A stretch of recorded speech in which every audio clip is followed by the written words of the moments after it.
Movie की start में हम इस आदमी को देखते हैं जो कि देश छोड़ के भागने की तैयारी कर रहा था। लेकिन तभी वहां पे तीन लोग आ जाते हैं जो कि उस आदमी को बैठा के उसे ड्रग्स का इंजेक्शन लगाने लगते हैं और ड्रग्स के ओवरडोज होने की वजह से उसकी मौत हो गई। उसके मरने के बाद इन तीनों ने कैदियों के कपड़े पहन लिए और ये लोग एक जेल में अपने आप ही चले जाते हैं, जिससे हमें ये पता चलता है कि ये लोग बहुत ही खतरनाक कैदी हैं जो कि जेल के अंदर होने के बावजूद भी बाहर किसी को भी मार सकते हैं। इसके बाद हम सॉन्ग नाम के एक कैदी को देखते हैं जिसे बाकी कैदियों के साथ उस जेल में लेकर जाया जा रहा था। जब ये लोग उस जेल में पहुंचे तब वहां के पुराने कैदियों ने इनके साथ बदतमीजी करना शुरू कर दी। तब सॉन्ग को ये सब सुन के बर्दाश्त नहीं होता है और पहले ही दिन उसकी एक गैंग से लड़ाई हो जाती है। वहां पे एक दूसरी गैंग इन लोगों को लड़ते हुए देख रही थी। असल में ये बहुत ही खतरनाक गैंग होती है और फिर अगले दिन उसी गैंग के लोगों ने सॉन्ग को पकड़ के उल्टा लटका दिया और उसे बहुत ही ज्यादा मारा। वो लोग कहने लगे कि अगर इस जेल में जिंदा रहना है तो हमारे आगे झुक के रहना होगा बेटा। और फिर इस गैंग के लीडर चैंग ने क्या किया वो तो खुद ही देख लो। जिसके बाद सॉन्ग कुछ बड़बड़ाने लगा। जब चांग उसके पास जाके उसका मुंह खोलता है तब सॉन्ग उसका कान कच्चा ही चबा जाता है। अब सॉन्ग ने पहले ही दिन आके यहाँ पे नॉनवेज खाना शुरू कर दिया, इसलिए वहां के वार्डन ने उसे बुलाया। वहां पे जाने के बाद सॉन्ग ने कहा कि ये लोग तो मुझे कच्चा ही चबा जाएंगे, इसलिए मुझे दूसरे सेल में डाल दो। लेकिन वार्डन ने उसकी कोई बात नहीं सुनी, जिसके बाद चीफ उसे उसी सेल में लेकर जाता है डालने के लिए। और तभी यहाँ पे गैंग नंबर 2 के लोग आ गए। वो पहली वाले गैंग तो इससे बहुत ही ज्यादा कम खतरनाक थी, लेकिन ये तो उसके भी बाप हैं। फिर ये लोग सॉन्ग को पकड़ने के लिए दौड़ाने लगते हैं और उसे पकड़ के अपने साथ लेकर जाने लगते हैं। और ये सब चीफ की आंखों के सामने हो रहा था, लेकिन फिर भी उसने सॉन्ग को बचाने के लिए कुछ भी नहीं किया, यानी कि वो भी बिका हुआ है। वो लोग सॉन्ग को अपने लीडर इको के पास लेकर गए। इको बहुत ही ज्यादा खतरनाक है, यहाँ तक कि उस जेल का वार्डन भी उसकी गुलामी करता है। इको उससे कहता है कि अगर इस जेल में रहना है तो मेरी गुलामी करनी होगी तुम्हें, लेकिन सॉन्ग ने साफ ही मना कर दिया। अब इको अपने आदमियों से कह के सॉन्ग का हाथ कटवाने लगता है। अब डर के मारे वो मान जाता है। इसके बाद इको वहां से चला जाता है। इसके बाद सॉन्ग एक पुलिस वाले से पूछता है कि आखिर वो नौजवान है कौन जो कि इतना चौड़ में रहता है, आज वो मेरे हाथ से मरने ही वाला था लेकिन बच गया। जिसके बाद वो पुलिस वाला से बताता है कि इको इस जेल का गॉडफादर है। ये कहने के लिए तो एक जेल है, लेकिन इको के लिए 5 स्टार होटल से कम नहीं है। वो इस जेल में जो चाहे वो कर सकता है। और हाँ, तुम उस सेल नंबर 8 में कभी मत जाना, वहां पे उसके आदमी रहते हैं। अब जब सॉन्ग बाहर आता है तब उसे उसका पुराना खबरी गेसिक मिल जाता है। वो उससे पूछता है कि तुम यहाँ पे कैसे आ गए, तुम तो पुलिस में थे। तभी चैंग भी वहां पे आ जाता है और वो सॉन्ग को परेशान करने लगता है। वो सॉन्ग से कहता है कि आज की रात तुम्हारी आखिरी रात होगी। अब सॉन्ग उससे पहले उससे फाइट करता वहां पे इको की एंट्री हो जाती है। इको की और चैंग की आपस में बिल्कुल भी नहीं बनती थी।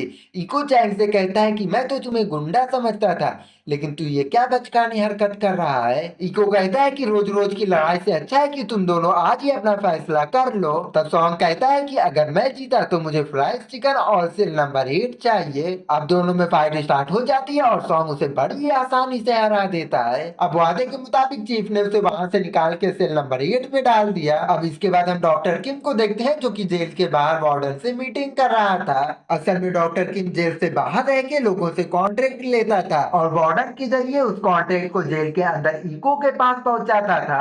फिर इको के आदमी उस कॉन्ट्रैक्ट को रात में पूरा करते थे और आज वो एक ड्रग की चोरी का कॉन्ट्रैक्ट लेकर आया है। अब रात के टाइम इको के आदमी ने उस ड्रग्स को चुरा के लेकर जाने लगे, लेकिन उन्हीं में से एक आदमी हाकियों ने उसे धोखा दे दिया और वो ड्रग्स को लेकर वहां से भाग गया। अब उसी दिन जेल को देखने के लिए एक हाई लेवल का ऑफिसर आया, उसका नाम ऑफिसर भी है। उसे अचानक वहां पे देखकर वार्डन के होश उड़ गए। असल में वे उस जेल के बारे में सब कुछ जानता था, लेकिन उनके खिलाफ अभी तक उसे कोई सबूत नहीं मिला था और इसीलिए वो अभी तक कुछ नहीं कर पाया। इसके बाद वो इको से मिलता है। इको यहाँ पे अपने फुल एटीट्यूड में होता है। ऑफिसर भी उसे अपनी नजरें नीचे झुकाने के लिए कहता है, लेकिन वो इसके लिए राजी नहीं होता है और इसीलिए इन दोनों में लड़ाई होने लगी, जहाँ पे इको मन ही मन उसे जान से मारने के लिए सोचने लगा। अब बात ज्यादा आगे ना बढ़ जाए इसलिए सॉन्ग बीच में आ गया। वो कहने लगा कि तुम हम कैदियों को आखिर क्या समझते हो, आखिर हमें भी अपनी मर्जी से जीने का हक है। अब सॉन्ग के इतना कहते हैं वो पुलिस वाले सॉन्ग की पिटाई करना शुरू कर देते हैं, जिसके बाद वे वहां से चला जाता है। अब सॉन्ग यहाँ पे इको की नजर में और भी ज्यादा ऊंचा हो जाता है, क्योंकि वहां पे सॉन्ग के अलावा और किसी ने इको की ओर से नहीं बोला। इसलिए सॉन्ग रात में इको से मिलने के लिए गया और वो उससे पूछता है कि आखिर तुम्हें खाने में क्या पसंद है, आज तुम जो चाहो वो खा सकते हो।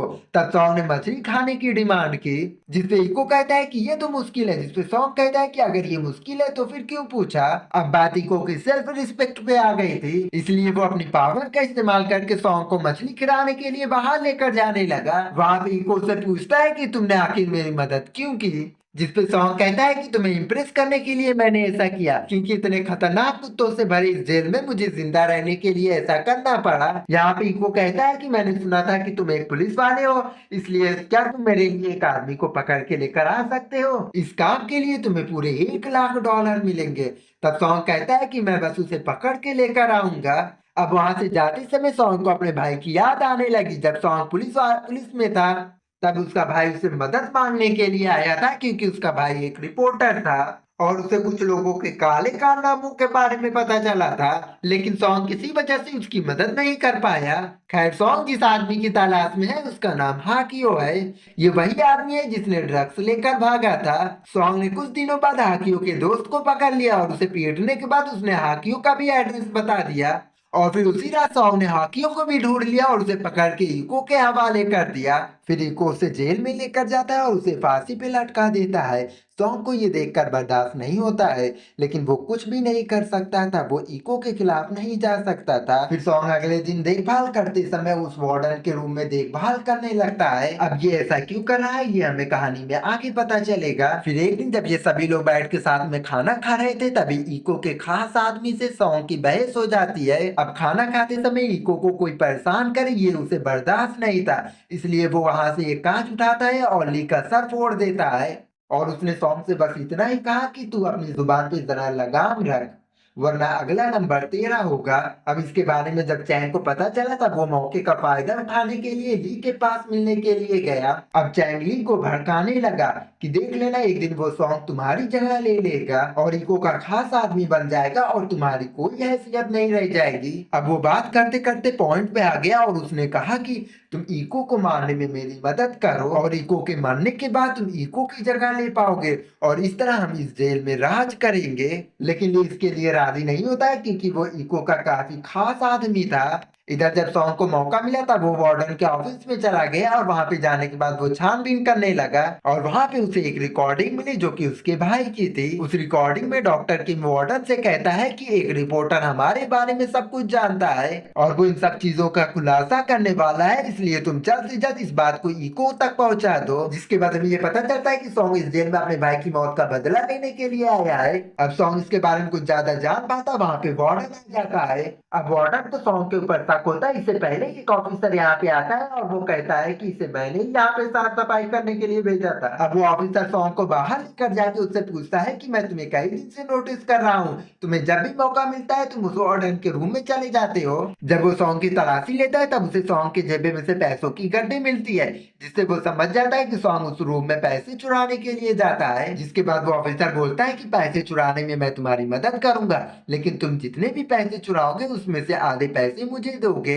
अब अगले दिन जेल में डॉक्टर किम इको से मिलने के लिए आया था। वो किसी ड्रग्स के केस में मिलने के लिए आया था। जब ये लोग यहाँ पे अकेले में बतिया रहे थे तब ली ने सभी दरवाजे को वहां पे बंद कर दिया था और तभी चैंग वहां पे अपने आदमियों के साथ पहुंचा और उसने ली को मार के बेहोश कर दिया, ताकि किसी को शक ना हो कि ली उसके साथ है। अब यहाँ पे इको अकेले होने के बावजूद भी उन लोगों से नहीं डरता है, वो उनके साथ फाइट करने के लिए तैयार हो जाता है। उसने एक को पकड़ के उसकी बड़ी बेरहमी से उसकी आंख नोच ली और तभी चैंग इको के पैरों में गिर गया और उसने कहा कि गलती से मिस्टेक हो गई भाई, मुझे बच्चा समझ के माफ कर देना।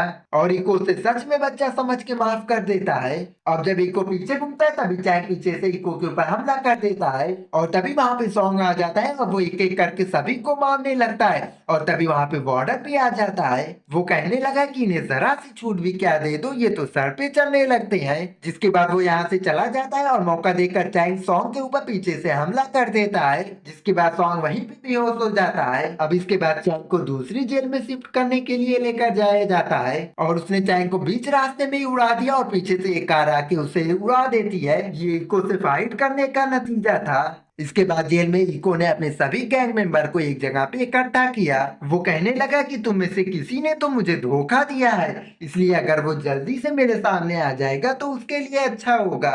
अब इतना सुनते ही ली अपने घुटनों पे आ जाता है और वो ली से माफी मांगने लगता है। ये सुनने के बाद इको सॉन्ग से कहता है कि इसका गेम तुम बजाओगे क्योंकि आज मेरा व्रत है। अब ये सॉन्ग के लिए तो अच्छा था क्योंकि उसके भाई के कातिलों में से एक को मारने का उसे मौका मिला और उसने उसके टुकड़े टुकड़े कर दिया। अब इको सॉन्ग से कहता है कि शुरुआत में ये सब तुम्हें अजीब लगेगा लेकिन बाद में आदत पड़ जाएगी क्योंकि यहाँ की दुनिया और बाहर की दुनिया में ज्यादा फर्क नहीं है। हमें जीने के लिए कुछ गलत काम करना ही पड़ेगा। तुम मुझे देखो और सीखो, एक दिन तुम भी मेरी तरह। अब अगले दिन कुछ कैदियों को जेल के बाहर साफ सफाई करवाने के लिए लेकर जाया जाता है जिसमें सोहम भी शामिल था। वहाँ पे सोहम ने इस ऑफिसर को कुछ पैसे दिए और कुछ टाइम के लिए वहाँ से गायब हो गया ताकि वो ऑफिसर जॉन्ग से मिल सके। उसने ऑफिसर जॉन्ग को ये रिकॉर्डिंग दिया और उससे कहा कि इको के खिलाफ सारे सबूत इसमें है। तब ऑफिसर जॉन्ग उससे कहता है कि अगर तुम इस जेल में ज्यादा दिनों तक रहोगे तो तुम्हारे लिए मुसीबत बढ़ जाएगी। लेकिन सोहम अपने भाई का बदला लेने के लिए कुछ भी करने के लिए तैयार था।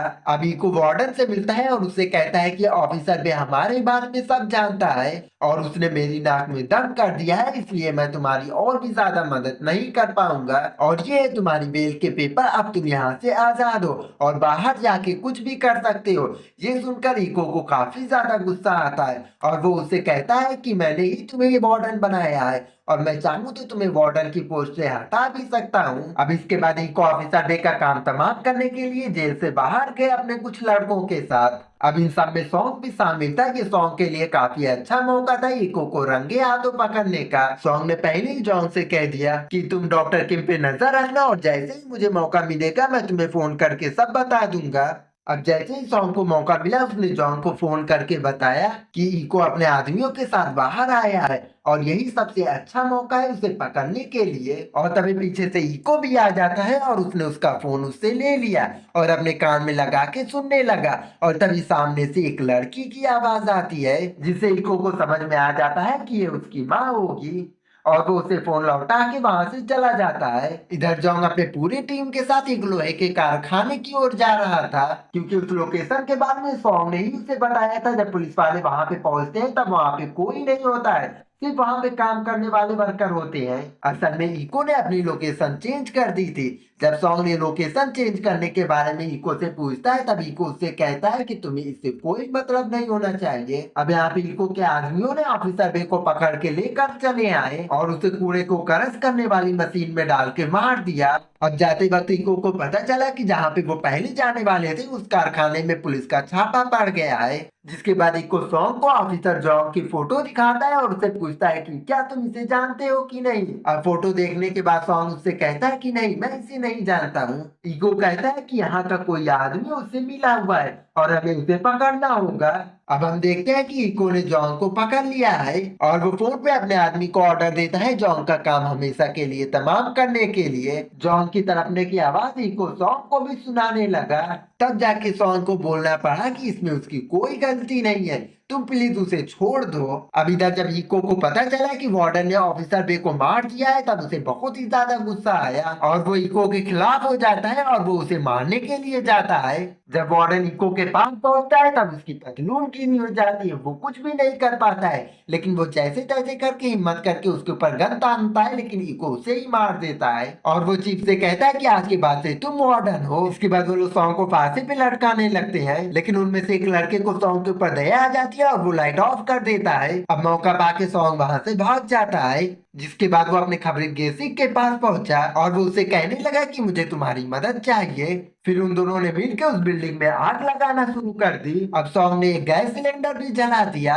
अब जेल में इतनी बड़ी आग लगने की वजह से पुलिस वाले भी वहां पे आ गए। अब वहां पे सभी लोग आग बुझाने लगे और इसी बीच सॉन्ग भी वहां पे गन लेकर आ जाता है और वो इको को फाइट के लिए चैलेंज करने लगता है। जिसके बाद इको उसे फाइट करने के लिए राजी हो जाता है और उसके पास चला जाता है लिफ्ट से। अब यहाँ पे इन दोनों में काफी खतरनाक फाइट स्टार्ट हो जाती है। इन दोनों की फाइट चली रही होती है लेकिन तभी यहाँ पे पुलिस भी आ जाती है।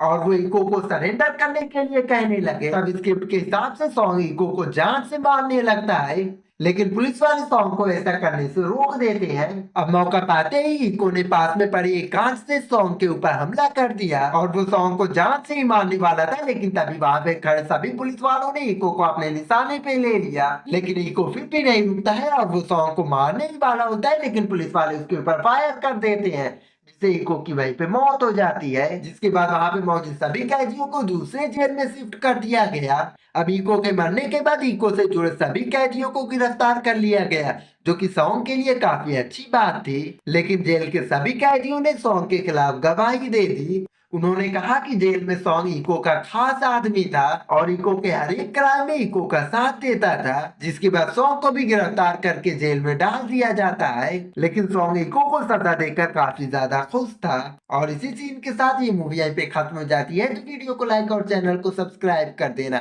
ऐसी और भी इंटरेस्टिंग मूवी एक्सप्लेनेशन देखने के